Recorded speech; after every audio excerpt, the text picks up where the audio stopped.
आज योगी कैबिनेट की सुबह 11 बजे लोक भवन में होगी अहम बैठक। आउटसोर्सेस निगम समेत कई महत्वपूर्ण प्रस्तावों पर होगी चर्चा।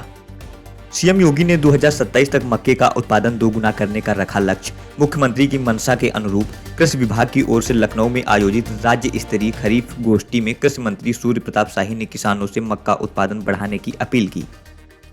समय रैना को सुप्रीम कोर्ट ने जारी किया समन। अपने शो इंडियाज गॉट टैलेंट में दिव्यांग व्यक्तियों का उड़ाया था मजाक। कोर्ट ने समय रैना और उसके 4 कॉमेडियन साथियों को समन जारी कर अगली सुनवाई में पेश होने को कहा है। साथ ही कहा कि अगर समन का उल्लंघन होता है तो उनके खिलाफ सख्त कार्रवाई की जाएगी। पूर्व सांसद ब्रजभूषण शरण सिंह ने पहलगाम हमले पर दिया बड़ा बयान। कहा, कुछ लोग कहते हैं कि आतंकवादियों का कोई धर्म नहीं होता, लेकिन हमारा ये मानना है कि एक ही धर्म के लोग आतंकवाद में शामिल होते हैं। साथ ही उन्होंने कहा, केवल पहलगाम ही नहीं बल्कि अन्य घटनाओं को देख लीजिए, सभी घटनाओं में एक ही धर्म के लोग शामिल थे।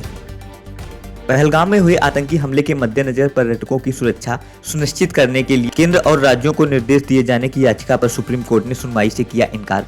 सुप्रीम कोर्ट याचिकाकर्ता विशाल तिवारी को फटकार लगाते हुए कहा, कौन आपको ऐसी अर्जी दाखिल करने के लिए उकसा रहा है। बता दें कि विशाल तिवारी माफिया अतीक अहमद और उसके भाई की हत्या की भी दायर कर चुके हैं याचिका। भारतीय किसान यूनियन के अध्यक्ष राकेश टिकैत की पगड़ी उछालने वाला निकला उन्हीं का आदमी। पहलगाम हमले के विरोध में 2 मई को उनकी जनाक्रोश रैली में राकेश टिकैत के खिलाफ हुई थी हुटिंग। धक्का मुक्की के दौरान किसान नेता की सर से उछली थी पगड़ी।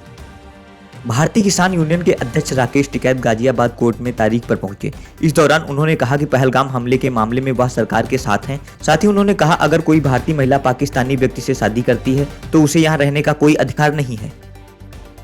डिप्टी सीएम केशव प्रसाद मौर्य ने कांग्रेस पर साधा निशाना। कहा, देश की सुरक्षा और सम्मान में हो रहे हमलों पर कांग्रेस नेतृत्व की चुप्पी खतरनाक है। जनता सब देख रही है, इन्हें जवाब भी देगी और इनका इलाज भी करेगी। कांग्रेस सांसद राहुल गांधी द्वारा भगवान श्री राम को काल्पनिक बताए जाने पर बीजेपी सांसद साक्षी महाराज ने कसा तंज। कहा, पूरे विश्व में राम की जय जयकार हो रही है। यह तो वही स्थिति हो गई, सूर्य निकले और उल्लू को दिखाई न दे। राम सर्वव्यापी हैं, भगवान राहुल गांधी को सद्बुद्धि दें। सुप्रीम कोर्ट ने वक्फ संशोधन बिल को लेकर टाली सुनवाई। सर्वोच्च न्यायालय ने मामले की सुनवाई 15 मई को न्यायमूर्ति बी.आर.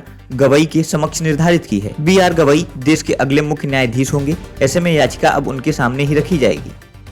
यूपी सरकार में कैबिनेट मंत्री ओम प्रकाश राजभर ने जमीयत उलेम ए हिंद के अध्यक्ष मौलाना अरशद मदनी के बयान पर जोरदार हमला किया है। बता दें कि मदनी ने पाकिस्तान का पानी रोकने के फैसले को गलत बताया था। राजभर ने कहा कि ये भारत सरकार का फैसला है, अभी तो पानी रोका है, कल उनके शरीर से खून भी निकाला जाएगा। कांग्रेस के प्रदेश अध्यक्ष अजय राय द्वारा राफेल पर किए गए विवादित बयान पर डिप्टी सीएम केशव प्रसाद मौर्य ने की टिप्पणी। कहा, कांग्रेस अब देश विरोधी, पाकिस्तान परस्त और आतंकवादियों की हमदर्द पार्टी बन गई है। जनता इसका जवाब जरूर देगी। जौनपुर के सुजानगंज थाना क्षेत्र में ईसाई मिशनरियों द्वारा जबरन करवाया जा रहा था धर्मांतरण। जानकारी लगने पर हिंदूवादी संगठनों ने थाने में दर्ज कराई एफआईआर। लोगों ने आरोप लगाया कि ईसाई मिशनरियों द्वारा प्रलोभन देकर हिंदू धर्म के बारे में गंदी बातें बताकर धर्मांतरण के लिए विवश किया जा रहा था। लखनऊ एलडीए ने फ्लैट रो हाउस खरीदारों के लिए जारी की एडवाइजरी। एलडीए ने एक मानचित्र जारी किया है, जिसको लेकर कहा है कि इस मानचित्र की पुष्टि कीजिए और कानूनी विवाद व ध्वस्तीकरण की कार्रवाई से बचें। हरदोई के संडीला विकास खंड ने डिजिटल जानकारी के लिए यूट्यूब चैनल किया लॉन्च। जिला अधिकारी मंगला प्रसाद सिंह ने विवेकानंद सभागार में चैनल का विधिवत उद्घाटन किया और इससे जुड़ा क्यूआर कोड भी जारी किया। यह चैनल आमजन को सरकारी योजनाओं की जानकारी पहुंचाने में मदद करेगा। राज्य मंत्री धर्मपाल सिंह ने उन्नाव जिला अस्पताल का किया औचक निरीक्षण, व्यवस्थाओं का लिया जायजा। इस दौरान जगह जगह गंदगी और सफाई की बदहाल स्थिति देखने को मिली, जिसके बाद उन्होंने सीएमएस डॉक्टर फैजिया अंजुम को लगाई फटकार।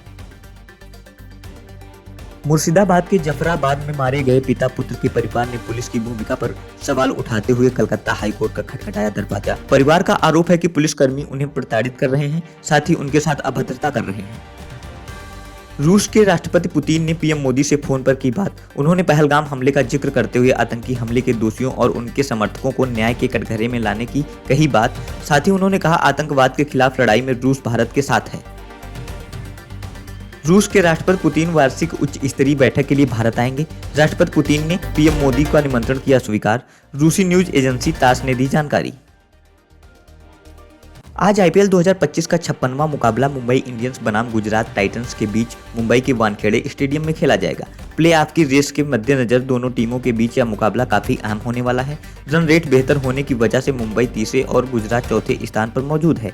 ऐसे में जिस टीम को इस मुकाबले में जीत मिलेगी वह प्लेऑफ के लिए क्वालिफाई करने की दावेदार बन जाएगी।